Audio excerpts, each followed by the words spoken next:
Animal Farm, when revolution becomes tyranny.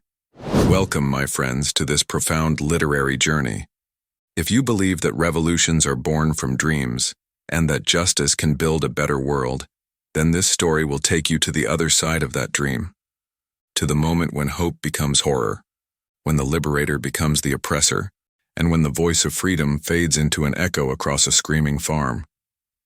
Today, we revisit one of the most symbolic and powerful novels of the 20th century, Animal Farm, the timeless masterpiece by George Orwell, written in 1945. It's not a story about animals. It's a mirror held up to humanity itself. A cry against absolute power. A warning that every revolution can devour its own children. Chapter 1. The Dream That Awakened the Farm. On a quiet night, while the animals slept on their straw beds, they gathered in the barn to listen to old Major, the wise old boar.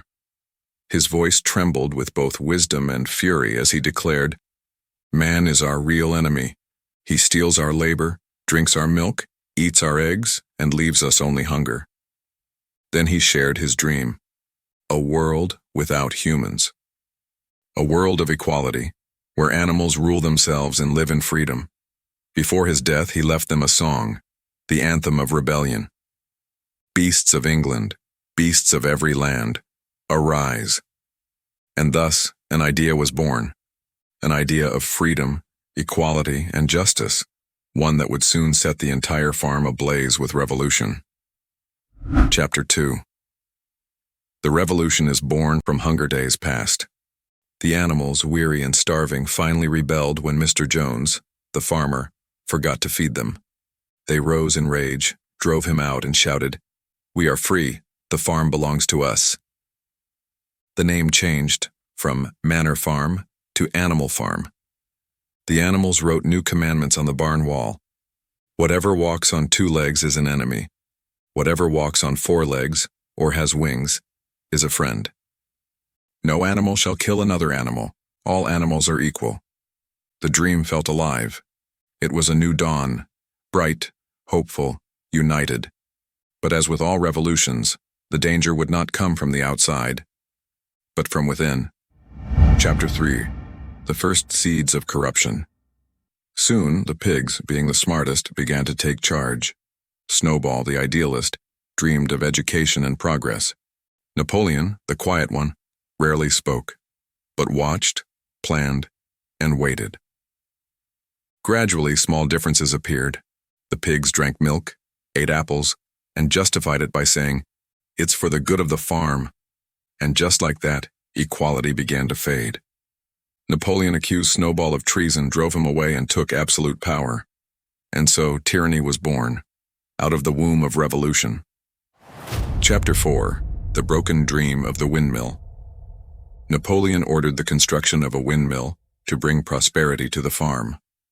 The animals worked tirelessly, led by Boxer, the strong and loyal horse who repeated his motto, "I will work harder." But storms destroyed the windmill. Napoleon blamed Snowball again, the eternal enemy. Every failure, every hardship was his fault. The animals believed it, because fear had already replaced thought. Years later, when Boxer collapsed from exhaustion, Napoleon sold him to the slaughterhouse for money. But the pigs told the animals he had been sent to the hospital. And with Boxer's death, the last spark of faith on the farm died with him. Chapter 5. The laws are changed, and truth is erased. At night, the pigs secretly altered the commandments on the barn wall. "No animal shall sleep in a bed," became, "No animal shall sleep in a bed with sheets." "All animals are equal" became, "All animals are equal, but some animals are more equal than others." The revolution had vanished. Fear ruled the farm. History was rewritten. Truth was whatever the leader said it was. Chapter 6. When the tyrant becomes human. Napoleon began trading with human farmers. The pigs walked on 2 legs. They wore clothes, drank wine, and even spoke like humans. In the final scene, the animals stood outside the farmhouse window watching. The pigs and the humans sat together, laughing, drinking, toasting to their success. But as the animals looked closer, their hearts froze. The creatures inside looked from pig to man, and from man to pig, and from pig to man again. But already it was impossible to say which was which. And so, Animal Farm ends with one of literature's most haunting images: the revolution that devoured itself. Chapter 6. The philosophical reflection. George Orwell's story isn't just about animals. It's a timeless warning. When people lose awareness, when they surrender thought for comfort or obedience, tyranny grows in silence. He wanted us to remember that freedom is not something you're given, it's something you must guard. Power corrupts, and absolute power corrupts absolutely. Every generation must rediscover what freedom truly means, because Animal Farm isn't just a book, it's a mirror. Each of us lives in our own version of that farm, in our workplaces, our politics, our societies, or even our minds. But the question remains: will we be like Boxer, working blindly, believing without questioning? Or like Snowball, brave enough to challenge the lies, even if it cost us everything? Ending.